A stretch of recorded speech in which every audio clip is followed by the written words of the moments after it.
لو لاحظت ان خط الشعر بتاعك بدأ يتراجع، فهو مش شرط يكون صلع وراثي او ان انت سنك بيكبر.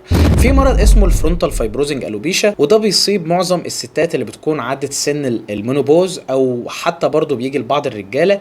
بتلاقي ان الشعر بدأ يحصل له سكارنج او تليف، وبالتالي بيظهر ان الخط ده بيكون مسحوب لورا. المرض ده بيختلف عن الصلع الوراثي ان بصيله الشعر بتتدمر نهائيا، مش زي الصلع الوراثي بيحصل عمليه تصغير بصيله وممكن ان انت تعكسها باستخدام بعض الادويه. لا، المرض ده لما بيحصل فبتلاقي ان البصيله تدمرت تماما، وفي الغالب لو انت ما لحقتوش بدري فانت حلك الوحيد ان انت تروح تزرع المنطقه دي. لو بدات تلاحظ الموضوع ده فممكن في حاجات معينه زي الكورتيكوستيرويدز اللي هي الكورتيزون، او مضادات الالتهاب، او الحقن اللي بتحقن فروه الراس، ممكن تكون خيار كويس ليك. او حتى استخدام الفينسترايد او الدوتاسترايد او المينوكسيديل لو انت الفرونتال فايبروزنج الوبيشا مصاحب لصلع وراثي. فما تستناش لو بدات تلاحظ ان خط الشعر بتاعك بيزحف او بيتغير، او ان كثافه شعرك بتتغير، ان انت تروح تكشف، يفضل بالديرماسكوب عند دكتور متخصص عشان تلحق المشكله من بدري.